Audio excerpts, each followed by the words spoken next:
Mayor, it's that time. I'd like to call the meeting to order. This is the meeting of Bella Vista City Council regular meeting for March 23, 2026. We'll start with the Pledge of Allegiance.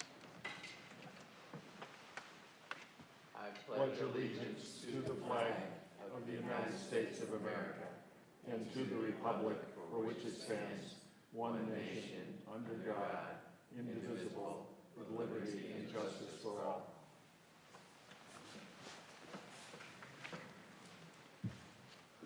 Roll call, please. Council members Hanschel, Here. Harp, Here. Hughes, Here. Newport, Here. Wilms, Here. Isbell, absent, and Mayor Flynn here. Thank you. The first item is citizen input, and we don't have anyone signed up today. So that also takes care of council reply. And next item after that is the State of the City report. It's on the website. I'm not going to read the whole report. I'll just give a summary of it. But I am going to read the first paragraph. I am pleased to see the local economy within our city holding strong, along with continued growth in both residential and commercial development.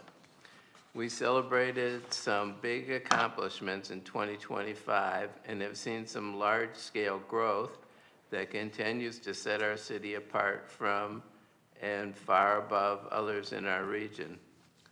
But truly it is our people, the qualified and professional staff members of each department, that are the true cornerstone for success in our city, and I would like to thank them for their hard work over the years. And now summarizing some of the other items, we did have a number of new businesses in 2025. Rosita's Little Sugar Bistro, Table A Pa, Vagabond Coffee, all in the restaurant category. We also had Campfire Ranch be completed and start operation. That's in the former location of the Inn at Bella Vista. And for 2025, we had a 12% city sales tax increase, which was in the top 3 in the entire state of Arkansas. So we had a good level of activity. For 2026, a couple things coming up, which most people are aware of probably, is Oz Trails Bike Park, which is slated to open June 12, 2026. And the Veterans Health Clinic on the west side, which a lot of people are very enthused about. On the financial side, our revenues ended up $2.4 million over budget, and our expenses were $500,000 under budget. So we were $2.9 million ahead of our budget, which I was very pleased about. In a similar vein, phase 1 and 2 of the town center complex, and that was the living quarters for the fire department and the offices for city administration on the first floor and offices for fire and building inspectors on the second floor. It came in almost $600,000 under budget. Under the, we had a guaranteed maximum price, and it was almost $600,000 below that. So that was very pleasing. Also on the financial side, our residents approved the sales tax extension in November by more than 70% positive vote. That sales tax bond would be at 3.76%, and I was pleased to see that if our city sales tax stays even, it would pay off in just 7.5 years. That would be fall of 2033. And I've been involved in city government since 2015, and our city sales tax has increased every single year. So I think it's highly likely it'll pay off sooner than that, because our city sales tax receipts won't stay even. They'll highly likely to increase. So that bond is going to cover some further projects at Town Center, finishing up the planning and development and permitting area, and some new bays for the fire department. It's also going to help with the fire department growth, fire station number 5, and 3 new radio towers for the police. Well, and that's really for police and fire and streets, and also some street resurfacing, among other things. Those are some of the things the bond covers. On the transparency front, we've been working hard on transparency, and the communications department did a lot of work last year getting Just FOIA in place, which is a software platform helping us to respond to FOIA requests in a timely manner. We have quite a few FOIA requests, so it's important to keep up with those. In planning and development, we had an amazingly busy year. They had more than 4,000 applications of various types and almost 1,000 GECs, that's grading and erosion control permits, which are a precursor to building. They also established a GIS database that helps to show where parcel lines are, property info, zoning, that sort of thing. And the biggest thing probably they did was we had a new zoning and development code, which was completed after 2 years of work. So it was quite an effort. So I was really impressed with the work of that department. In regard to the building department, they had 787 housing permits, and that was a 24% increase over the prior year. And they had 1,965 total permits. So they were working very hard, to say the least. The street department completed 1,240 work orders. They paved and slurried 46 miles of roads. And interestingly, they paved 35 streets that were gravel. We're working on trying to pave more of those streets each year because the people are building in more and more locations that aren't paved. So we're trying to knock those off a little bit at a time. And street department also got a grant worth $300,000 to pave Bethnal Road, which was granted last year, but the actual paving will occur this year. The police department had a lot of success, and they're still one of the safest cities in the state of Arkansas. We added a full-time warrants officer, which is helping quite a bit with our situation with getting warrants served. And we have a full-time resource officer at Cooper Elementary starting this year, which very much appreciated the great relationship the police have established with the elementary school. And there's all kinds of different things the police do: coffee with a cop, police night out, Citizens Police Academy, a lot of different outreach to the community. The fire department had almost 5,000 calls in 2025. They had a really successful Kids Day in October at the fire training tower. That's really well attended, very popular event. And the fire chief, of course, was involved in the ongoing construction at Town Center.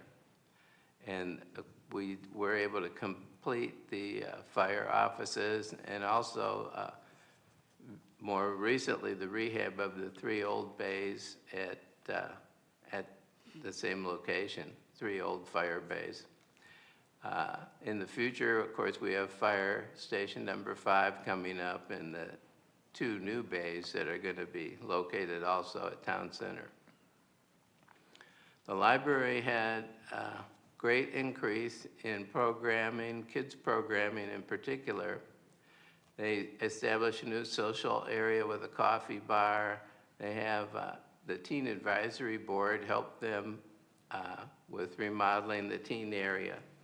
And so we're really pleased with the way things have been going at the library. So I'm looking forward to another year of progress in 2026. My goal for this year is to build on this progress to ensure our city remains a safe, desirable, and well-managed community to those who live and visit here.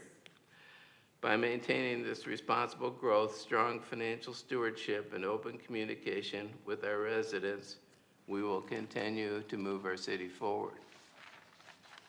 So that's the state of the city for this year, and grateful for all the help by so many different people to make our city do well. The next item on the agenda is the financial report, and we do have the year-end report for 2025. As I mentioned, our revenues were 2.4 million over budget, and our expenses were 500,000 below. On the balance sheet, the one item I wanted to mention is our total fund balances are still 11.5 million. So we're in good shape as far as having funds. On the revenue side, on property tax, we had an increase of 14.7% over the prior year. As I mentioned, city sales tax increased 12%, county sales tax 2.5%. Local permits and fees were up 32%, and that really reflects a lot of the hard work that's been done in the building and permit area. It's just been so active with people wanting to move here and the building being so active. So our operating revenues in total were up 8.7% over the prior year. That was encouraging. Our operating expenses in contracts were up 5.4%, so it's always good if the revenue number is a better percentage than the expense number, right? And as I mentioned, the expenses were a little over $500,000 below budget.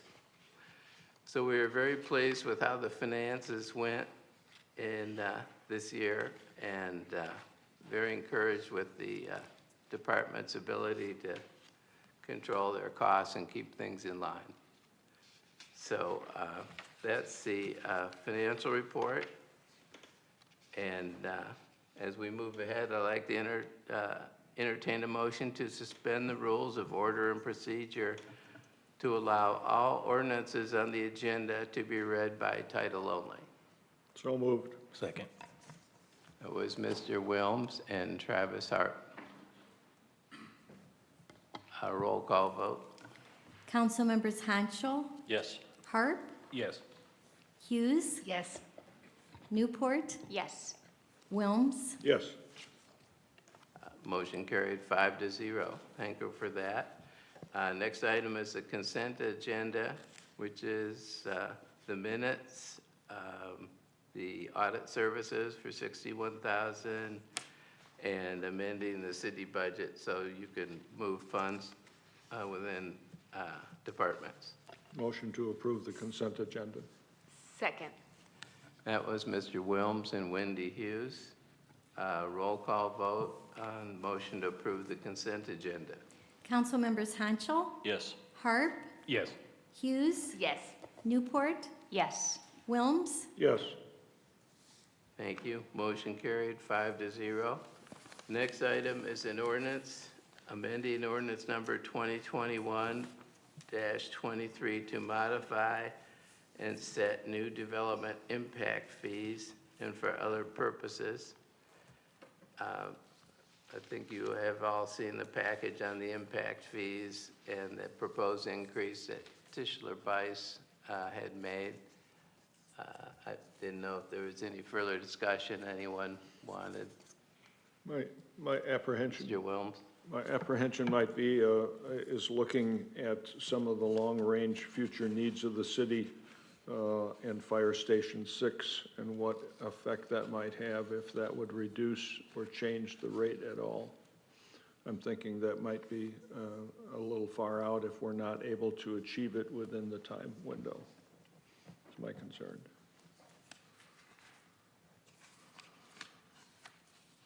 Okay, yeah, I actually had some discussion with Carson Bice about that in the last few weeks, and he was quite confident we'd be in good shape with what we had proposed here. So It is, the span he showed is over 10 years, so it's quite a long span, gives us a lot of time to do things. So in reality, the time window of expending those monies, is that a constraint for us? 7 years. 7 years? 7 years. Yeah, and so my apprehension might be is that the ability to proceed with a second new fire station within that window, I think the timeline for Station 5 is what, 2 more years or 3 more years? Yeah, we're postulating, a couple of years from now, taking that money down, 2028. Yeah, It could be other than that, but that was our tentative schedule for it. I guess I would like to see what the impact would be if we were to take that station out of the plan, Yeah. number 6. It's interesting. I don't know if you and I discussed this previously or not. I actually talked to Carson Weiss about that and to Kim Hall also. And he said if you took fire station number 6 out of the plan, the dollar amounts would still be exactly the same as they are. And so it begs the question that for me, at least, is if we are unable to proceed with Station 6 within that 7-year time window of implementation of this new ordinance, would that create any issues for us? Yeah, I think we'd still be able to spend money in a sufficient fashion. But I appreciate you bringing it up, because I had the same thought and explored it with them,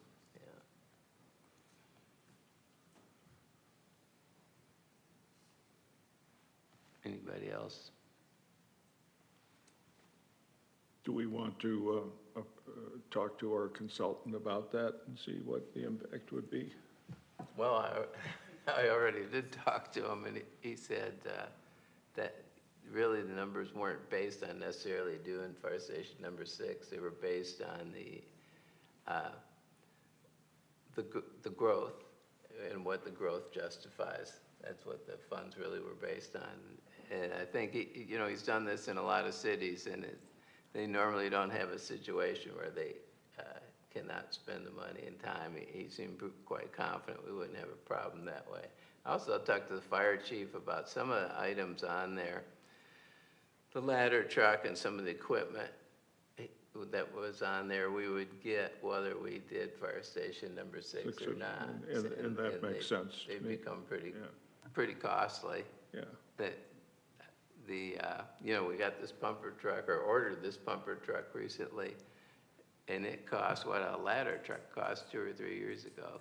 Yeah. So the timelines are getting longer, and the price is getting higher, unfortunately. But it's basically custom work, as opposed to that. You go on a lot and buy a Toyota Camry, and they're cranking out 1 million of them. It helps the price quite a bit. Travis? Thanks, Mayor. I could tell you, Larry, without a doubt that we're going to need a fire station 7 if we continue to see this growth. If we want to sustain the services that we're providing right now and without decreasing our insurance rating, we're going to need another fire station to service the growing population. And I also have no doubt that the city will be able to spend the money. My bigger concern is that we're kind of competing with other governing bodies, if you will. The POA also has an impact fee that they collect anytime you build something. So my concern is that it's getting pretty expensive, but compared to the surrounding cities, we're still looking pretty good. Even though I'm against fees, I understand that these are important, and the fire station is not a want, it's a need. Shay? If my memory serves me right, this is our first reading, is that right? Yeah. And so I don't know if anyone else on the council feels like an urgency to move it forward. Okay, we're gonna let it go, all 3? Because obviously, the faster we pass it, the faster we'll collect these new fees, is that right? Yes, actually, I was going to ask the council, and you need to do what you're comfortable with. I was going to ask you to go to third and final, and my reason is that my experience is everything we've passed that has to do with building, you know, it takes a while to become effective. Then everybody rushes out and gets a permit, and so we'll create a log jam in the building department. I'm quite confident. So I would be in favor of going to third and final and having an emergency clause, because otherwise we're gonna set some kind of record for permits in the next couple of months. But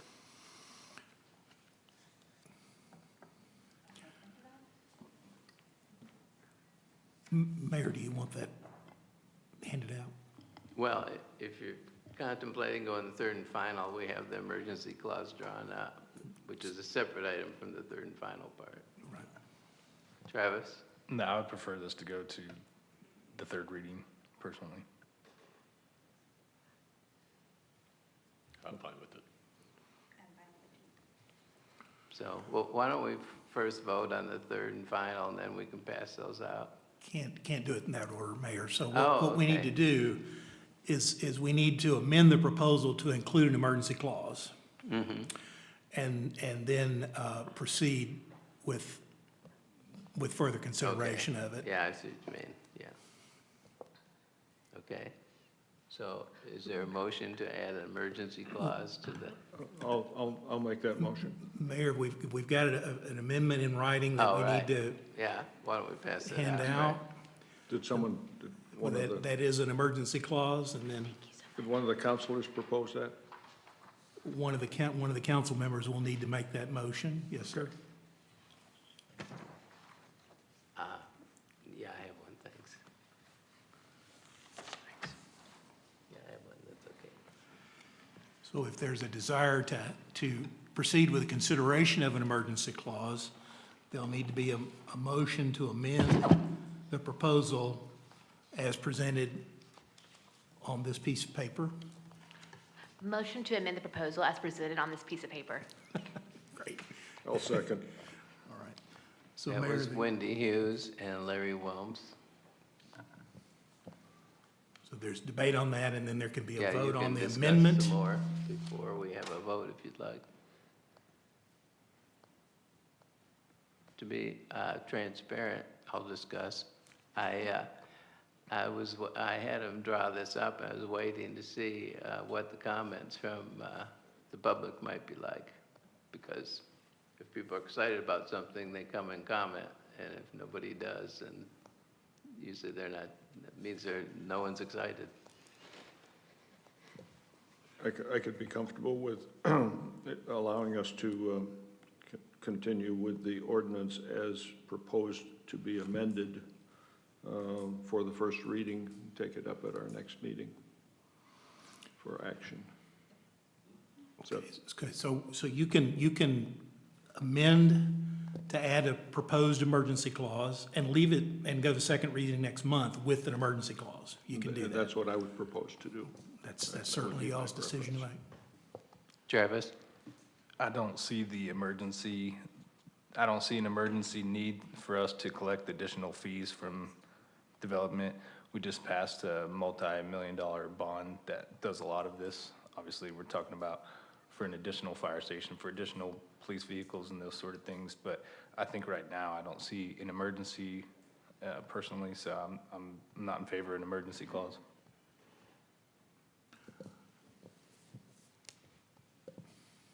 Okay, I think maybe we're ready for a roll call vote on the emergency clause. So this is, again, this is on a motion to amend the proposal to consider an emergency Right. clause. There will be a final vote on the emergency clause should the ordinance finally pass. Council members Hanschel, Yes. Harp, No. Hughes, Yes. Newport, Yes. Wilms, Yes. Motion to add the emergency clause passes 4-1. Okay. So Mayor, at this point, you're still on first reading, and you may proceed as you see fit. Well, Craig? just to make sure I'm tracking, at this point, I can make a motion to go to third and final. You could move, it would be in order to move to suspend the rules and go to a third and final Okay. reading, if that's what you want. I don't know if there's any discussion, but I'll make the motion to suspend the rules and go to third and final. Second. That was Craig Honchel and Shay Newport. Is there a discussion on that? Craig and Wendy, right? No, it was Shay, wasn't it? Yep. Yeah, Shane? yeah, Shay Okay. Newport, right, Okay. okay. I have a better view than he does, I'm closer, so. Any more discussion, or you want to just go ahead and vote? I don't see any reason to prolong it. I mean, it seems like we're all on board, so just get it going. And I kind of agree too, we don't really see public comment, and Larry had a couple of prepared remarks and questions, but I didn't really hear anything from anyone else, so I'm kind of aligned. I'm not really sure what waiting 2 more months benefits us, but I support my council members' right to their opinion.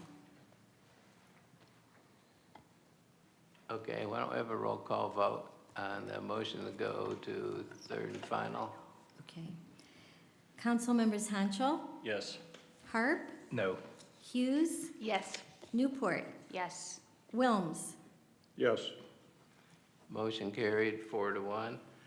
I'll read the ordinance for a third and final time. So Mayor, the title has changed. It does, right before you say and for other purposes, you should say declaring an emergency. Okay, declaring an emergency. Thank you for that. Okay, I'll read it for a third and final time. Amending ordinance number 2021-23 to modify and set new development impact fees, declaring an emergency and for other purposes. Second. That was Craig Honchel and Wendy Hughes. Is there a discussion? My only apprehension is that station number 6, but whether it should be in the plan. But Shay? I just want to clarify that, and just for my own understanding, that unlike a bond issue where we lay out the plan to spend the funds and we are legally obligated, in layman's terms, to do those items, this is not aligned that way. We can, You have more flexibility. right, there's still certainly guidelines, but Yes. not a firm commitment. Thank you. The only thing it does is it does have the categories. So much goes to police, so much to fire, so much to library, and so much to the side pass. So the stuff in the police side can only be spent on police things, the fire, but yeah, it's not quite as strict as the bond. Did you have something, Travis? Yeah, I just want, I'm a supporter of the impact fees, even though I have hesitation to, just because it's getting expensive. But I'm a more strong supporter of letting the ordinance go to the third and final reading so that the people that are impacted by these impact fees have the opportunity to approach the council and voice their concerns. So I just want to get that off my chest. Yeah. Okay, I guess we're ready for a roll call vote. Council members Hanchel, Yes. Harp, Yes. Hughes, Yes. Newport, Yes. Wilms. yes. Motion carried 5-0. So Mayor, at this point, you need to entertain a motion to adopt the emergency clause. Okay, Motion to adopt the emergency clause? Second. it's Wendy Hughes and Larry Wilms. Any more discussion? Okay, we'll have a roll call vote. Council members Hanchel, Yes. Harp, No. Hughes, Yes. Newport, Yes. and Wilms. Yes. Motion carried 4-1. So the ordinance is passed with an emergency clause. The next one is an ordinance waiving the requirements of formal competitive bidding and authorizing a contract with Superior Automotive Group in a total amount not to exceed $60,000 for the purchase of a 2026 Ford Transit van for use by the police department, And staff requests a move to third and final. Any discussion about this? Motion to approve. Motion to, Well, we need to have a motion to go to third and final first. can you Okay. call your motion? Oh, You want to do that? yes. Okay. To suspend the rules and go to third and final reading? Yes. I'll second. Okay. That was Wendy Hughes and second by Larry Wilms. Okay. Roll call vote on that. Was there more discussion about that? Okay. Roll call vote on motion to go to third and final. Council members Hanschel, Yes. Harp, Yes. Hughes, Yes. Newport, Yes. Wilms. Yes. Motion carried 5-0. I'll read it for a third and final.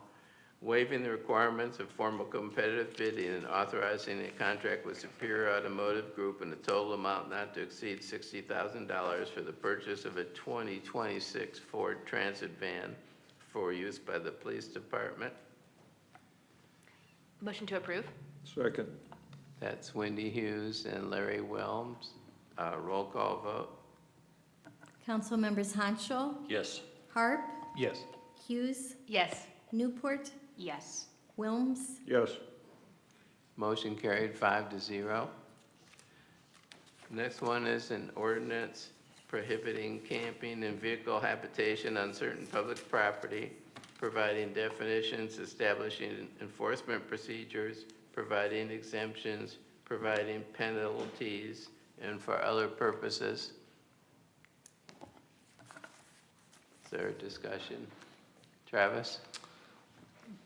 So here, we have an opportunity tonight to prevent a problem that's affected thousands of communities across the country. Before this, I've reduced myself to writing so I could make my point clearly.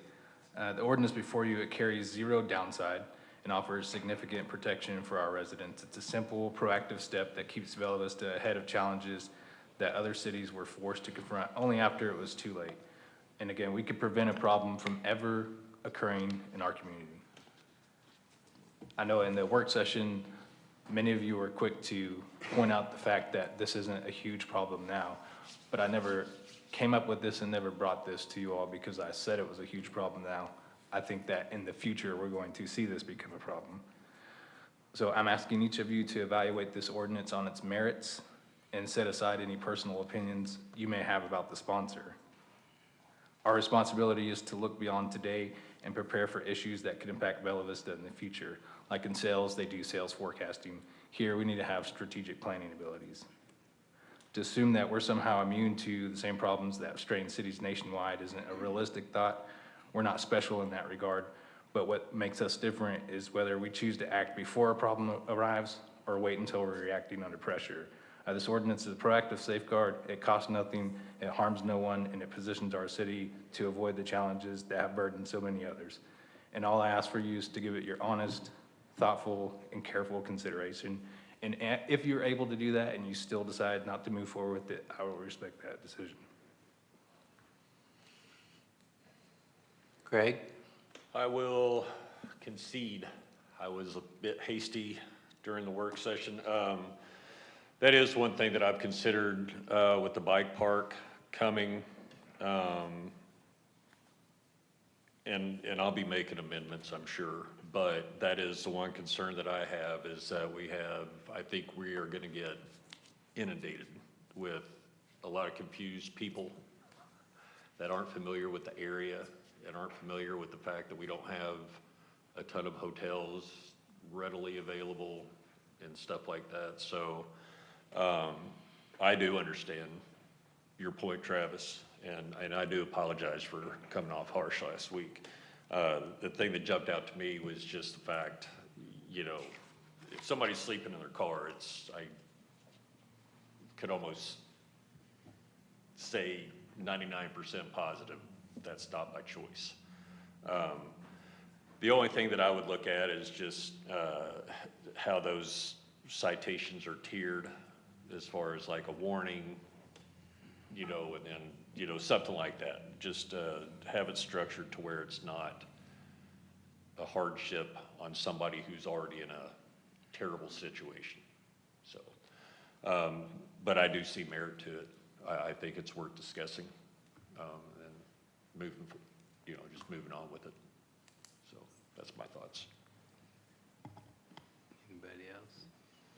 I guess Larry? I've one that have had the experience recently to sleep in my car because the rooms were, an event came to town, and I was out of town, and the rooms were, instead of $125 a night, $395 a night, and there weren't any rooms available in the entire metropolitan area. So I ended up sleeping in my car. So that can happen. We could have an event that would actually fill up all of the available accommodations, and then you have some people that still come to town not knowing that and ending up with a situation like it.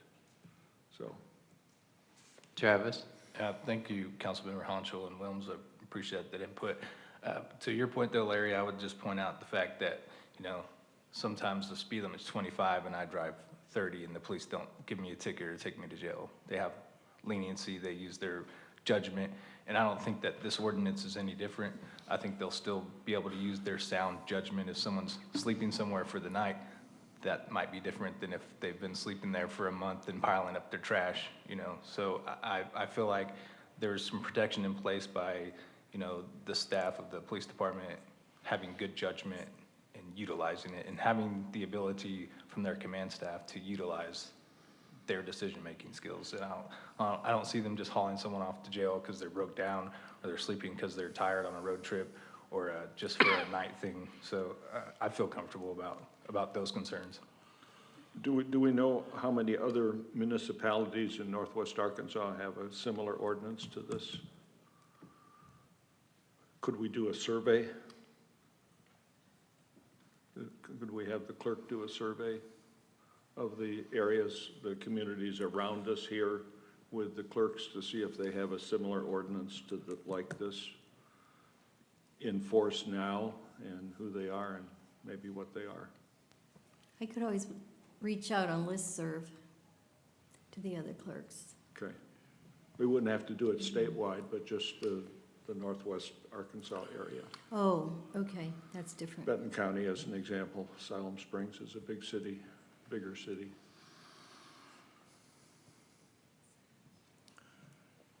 I feel much more comfortable knowing whether they perceive this as a problem or have perceived it. Not to say that we shouldn't, and I agree with Craig that, Mr. Honchel, that we may encounter this with the growth that we're seeing now, so. So, we can go to second reading and look into it a little more, if people think that might be prudent.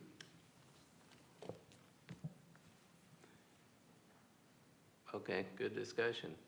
Next one is an ordinance amending ordinance number 2025-16, establishing a business license to exempt short-term rental management businesses from the license requirement and for other purposes. Travis, did you want to say a few words? Yeah, thank you, Mayor. I think there may still be some confusion on this on maybe my end, maybe on the city's end. I know last week, Staff Attorney Kelly said that you're not required to get a business license if you're managing properties out of your house. Is that correct, sir? It's a home-based business. It's a home-based business. But our planning director, I think, is enforcing that differently. She said, please remember that there was an amendment to the business license ordinance exemption from another council member that did require short-term property managers to achieve a business license.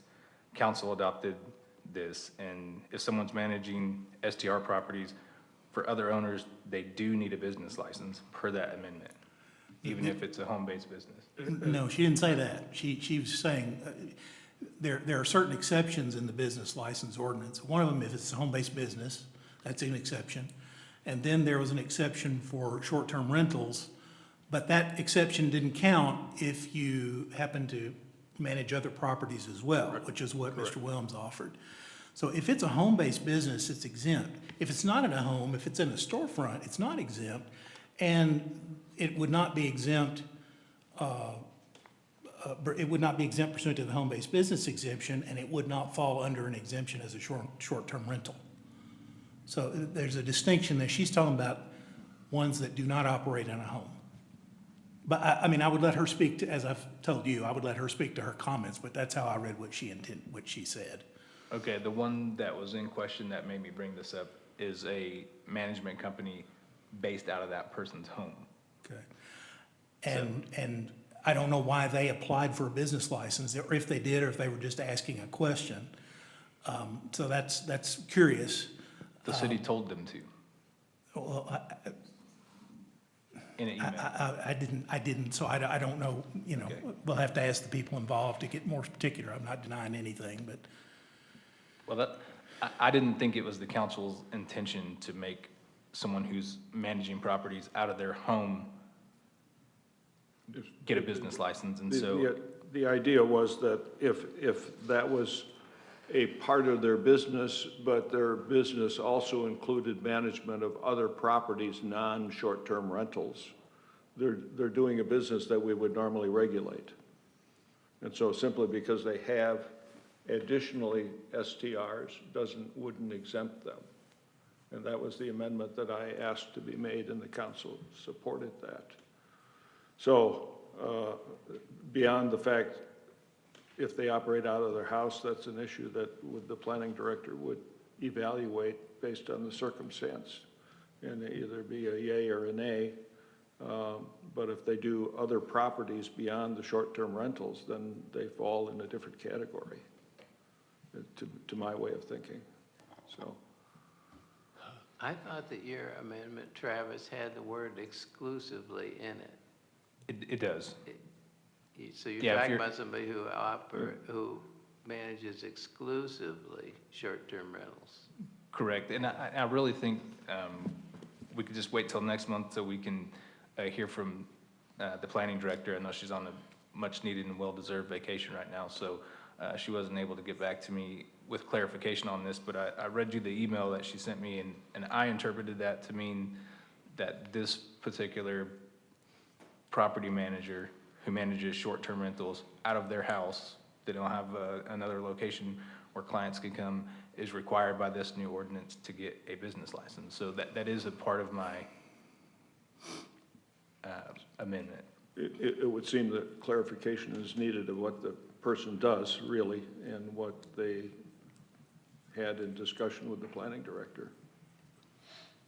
So, So you're okay with going till next month? Yes, of course. Okay, Yep. so.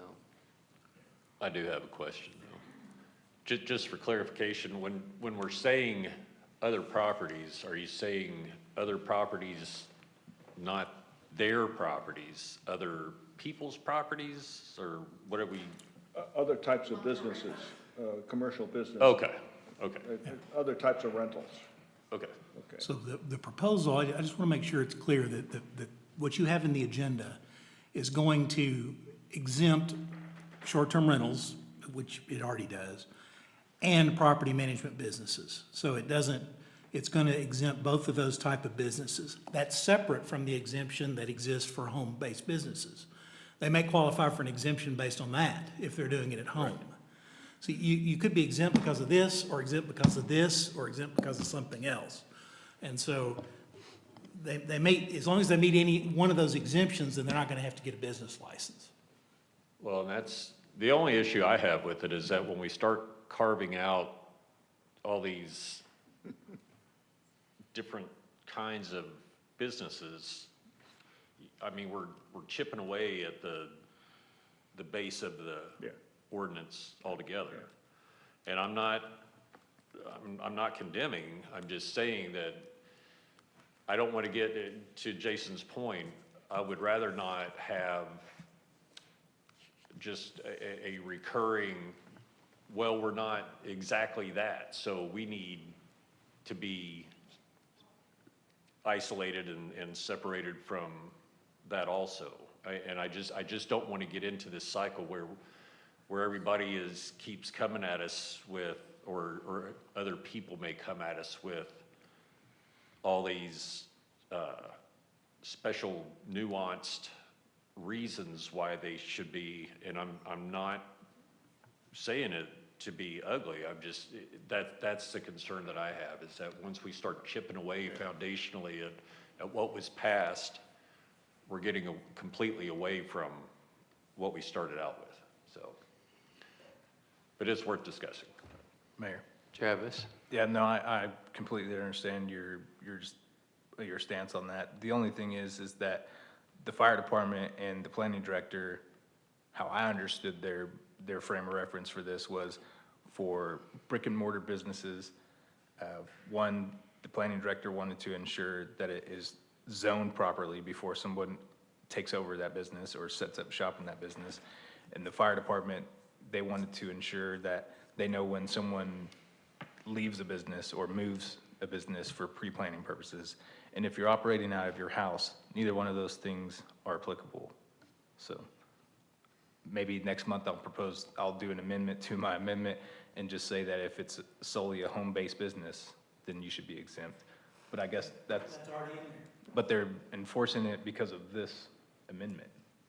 They don't need, they're not, Yeah. that's whoever you're communicating with has totally misunderstood. That's what I can say. Okay. I think the planning director had information that maybe provided I think it doesn't direction do us any otherwise. good to guess what the planning director was saying. She ought to be here to, Yeah. that's not fair to her. Yeah. Well, the only concern I have, and this is not for or against any particular amendment, is I don't like ambiguity. I like to have a law where somebody could pick it up and read it. And they don't have to talk to their attorney. They could read it and say, oh, I gotta get a license, or, oh, I don't gotta get a license. You know what I mean? It's nice if we can make things that they're clear. No matter how we do it, I'd like it to be crystal clear to people, because right now, I think people are, wait a minute, do I or don't I, you know, so. Yeah, I'm fine waiting until we can have those conversations with the planning director and we could revisit this topic then. Okay. We'll move along then. The next one is an ordinance requiring the Bella Vista Advertising and Promotion Commission to publish financial statements on its official website and for other purposes. And this, I think we discussed this a bit at the work session. Travis, you have a comment? Yeah, I regret that I didn't just add this to the first one that we captured with the minutes. It was a mistake on my part and oversight on my part. I fully intended that ordinance to do this as well, but we left this part off. So I would just like to add this to that requirement so that they have to post their financials, because I believe that people would probably like to know how that money is being spent. I have a lot of examples. I've requested their financials on several different occasions for several different things, and I was really surprised to learn about some of the money that they spend on some of the things and some of the items, like, paying them $7,000 to take pictures and videos at a bike race in Bentonville with equipment that we had to also rent. I just feel like the public would be interested in knowing those things, and right now, you have to go through the FOIA process to get that information, and if you say anything wrong, or if your FOIA is not perfect, they'll deny that information from you. And so I think it's just beneficial that the public would be able to see this tax money and how those dollars are being spent. So it's just a transparency issue for me.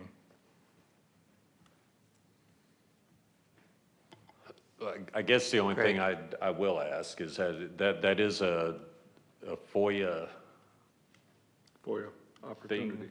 I mean, if somebody could request it, do they have to go through the FOIA process to request that information? I just want confirmation. A request for information is a FOIA request. And it Well, doesn't have to be written they can communicate with the A&P Commission and or with their executive director and request a document. That's an FOI request. Okay, So they well, would be that's, subject to release. I didn't know if somebody could just pick up the phone, have a conversation, and get the information that they're asking for.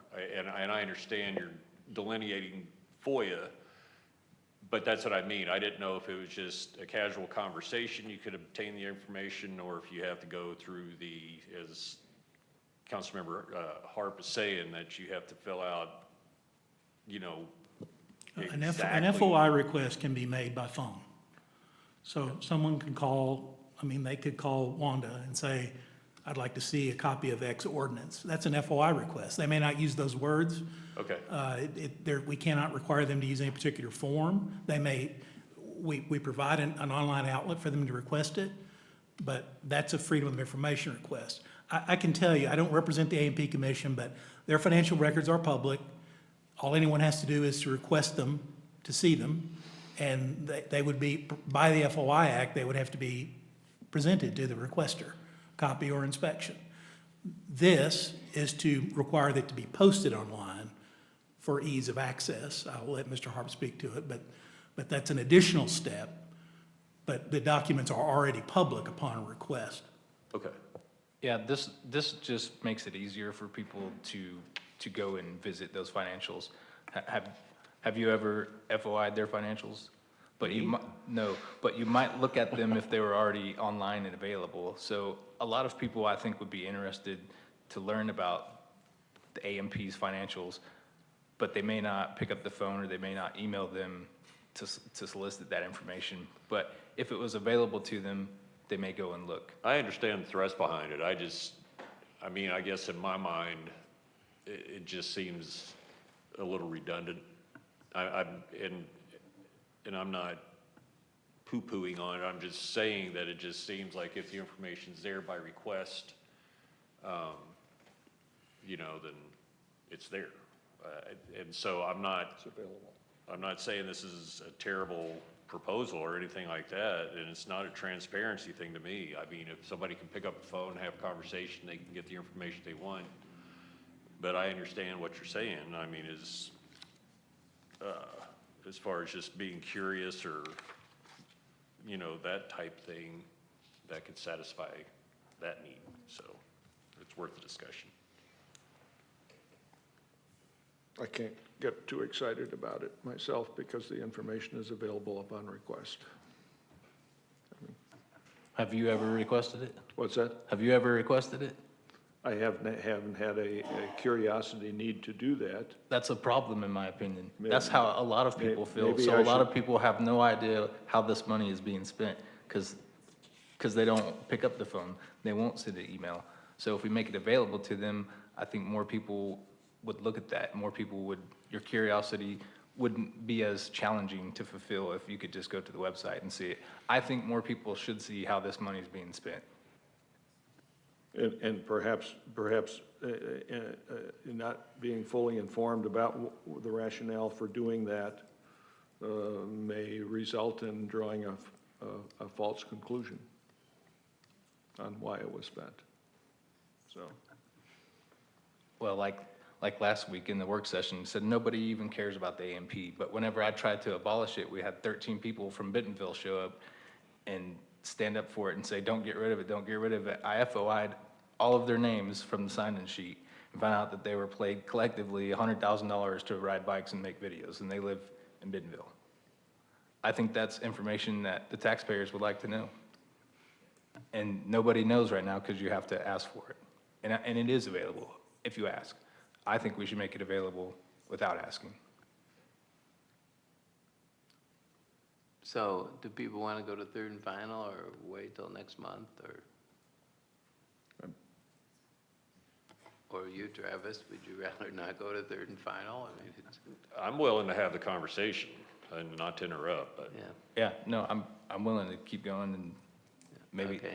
maybe people will show up and tell me they don't want this posted, but I just can't imagine I can't imagine anyone not wanting transparency in government to be posted online and easily accessible.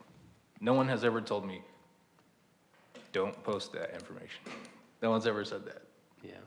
Well, people, as a general matter, people do like transparency in government especially, I would say. So I guess we'll be at second reading next month, and Does, as a question, as clarification, does the Bentonville Chamber publish their financial statement online? I'm not sure. I don't live in Bentonville.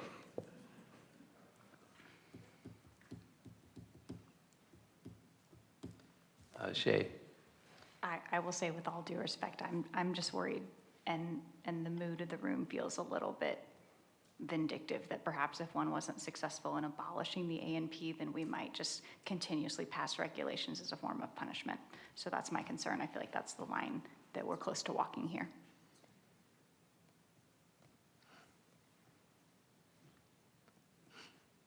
I mean, the one thing I would add is that if this is published, and then I think we can have a good conversation next month. I'll just leave it at that. I don't want to go down a rabbit hole and sit here and talk about it for an hour. We can talk about it next month. Okay, so we'll be on second reading next month. Next one is a resolution expressing the willingness of the city of Bella Vista, Arkansas to utilize federal aid funds for a trail extension project for Blowing Springs Phase 2. Megan Workman, would you like to say something about this?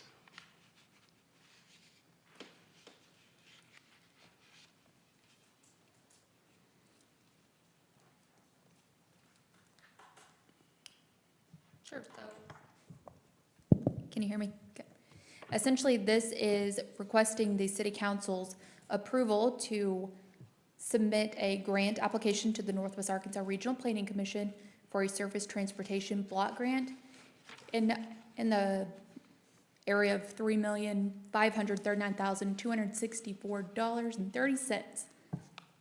This is to cover the estimated construction cost of Blowing Springs Phase 2 from its current terminus point at the Metfield Skills Park to Sleaford Lane. It's about 1.6 miles of new trail. It's 10 feet wide and proposed to be concrete.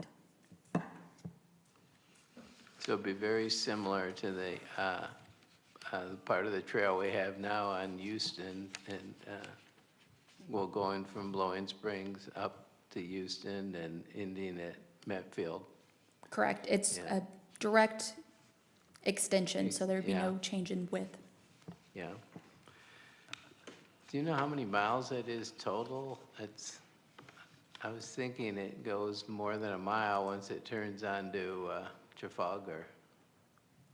The entire Blowing Springs Greenway with the extension would be a little over 4 miles long. Yeah, okay. So would that make a loop then in that trail? No, it's just a straight extension. It'll take it up to Trafalgar, where it will turn, and then it will head up to Sleaford Lane. It'll stop there for now. Wendy? First, I want to say it's very impressive the way you rattled off that number total. That was beautiful, because where's she reading this from? Second, motion to approve. I'll second. That's Wendy Hughes and Larry Wilms. Travis? Can I have discussion still? Sure, Okay. yeah. After motion and second, you can still discuss. Thanks for that, Mayor. I'm excited about this. I think a lot of residents are too, but I had a couple of questions.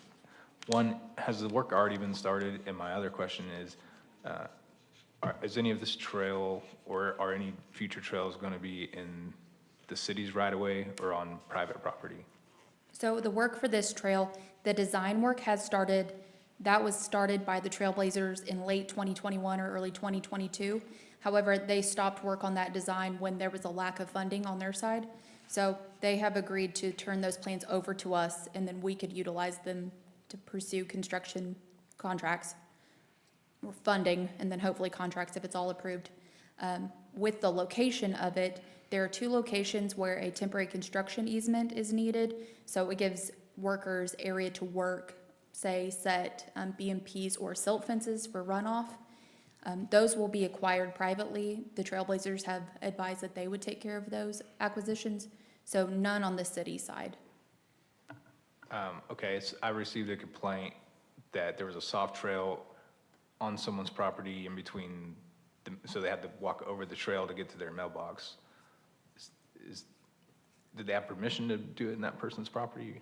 Okay, so the soft surface path, that's the recreational path was associated with one that was established earlier last year by just residents in that area. We did look at their proposed alignment, and it was all within city right-of-way, but if there is an area where there's a concern or a lack of distance between the property owner, we'll take a look at that. If it is outside of the public right-of-way, we will return it back to original condition, seed it, sod it. Thank you for that clarification. Will you, if you know where that is, will you let me know or have that property owner just reach out to us? Yes, ma'am. Thank you. I would note, just informally, the soft surface path is very close to the road, and people usually think of this land in front of their house as their front yard, and it's a little surprising when you see the actual parcel map, that what we think of, and I do the same thing everybody else does, what we think of our front yard, turns out a lot of it isn't actually our front yard, it's in the right of way, so. Yeah, I would also rather the bike riders be off of the road and not on the road. Oh, absolutely, yeah. But there's mixed emotions in that topic, so. There's a lot of support for that amongst bike riders, walkers, and the people driving the cars. There seems to be a lot of belief in that from a safety viewpoint. So. Anyway, I believe the deadline is early April to apply for this grant. So that's the point of having it on tonight, right? That is correct. The deadline to apply for local through regional planning is April 2nd. Okay. So we have a motion and second. I think we're ready for a roll call vote. Council members Hanschel, Yes. Harp, Yes. Hughes, Yes. Newport, Yes. Wilms. Yes. Motion carried 5-0. Thank you for that. Thank you. Next one is a resolution changing the meeting time for city council work sessions from 5:30 PM to 6 PM. Shay, do you want to say something? Sure. I'm not sure if anyone noticed, I'm having a very hard time getting here at exactly 5:30. I know not only myself, but a lot of residents here do work, and we work until 5 o'clock. And I don't know if anyone's noticed, traffic doesn't get any better. And so I was just hoping to have some consistency and have both meetings start at 6 PM. I know it will help me get here with maybe more than 30 seconds of time before we start. And I think it would also make it easier for the public to attend those sessions. So I appreciate your consideration. Wendy? Yeah, absolute full support for this. One, just for ease of having the same times, starting times for both the work session and the regular session, but also our demographics are changing in Bella Vista. We have a lot more people who are not retirees, but who are still in the workforce, and being able to have access to watch the meetings a little easier and safely, or be able to attend in person is fantastic. Motion to approve. Second. Was that you, Shay? I was looking the other way. Motion by Wendy Hughes, second by Shay Newport. Roll call vote. Council members Hanschel, Yes. Harp, Yes. Hughes, Yes. Newport, Yes. Wilms. Yes. Motion carried 5-0. Thank you for that. I have a note that Wendy Hughes would like to say something. Go ahead. Yes, so this weekend, a property management owner reached out to me with a concern. They had a guest staying in a short-term rental who, on their back porch, the rental could smell gas, and they were very concerned. Asked what they should do. I told them to call the non-emergency number of the police department, and the fire department came out, did check it out, saw that a neighbor had recently had their propane tank topped off a little too much, and it was just shooting out propane into the valley, which could have been a disaster. A cigarette butt would have taken out probably 4 to 6 homes in that little valley area.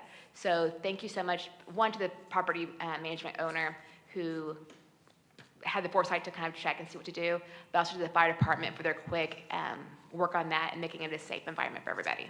Thank you, guys. Well, thank you for that. Um, Appreciate all the work of our fire department. They do a lot of great things kind of behind the scenes, and people aren't always aware of it. It's a very big positive. I'd like to make the announcements. The next city council work session is 5:30 PM on April 20. Oh, that's right. 6 PM. On Monday, April 20 at Bella Vista District Court. Next city council, we didn't want to assume it would pass. So. Yeah, thanks. Next city council regular meeting at 6 PM Monday, April 27 at Bella Vista District Court. Planning Commission work session 4:30 PM Thursday, April 2 at Bella Vista District Court. Planning Commission regular meeting 4:30 PM or immediately following BZA Monday, April 13 at Bella Vista District Court. Board of Construction Appeals 3 PM Tuesday, April 14 if necessary at Fire Station number 1, Conference Room 103, Town Center. With that, we're adjourned. Thank you.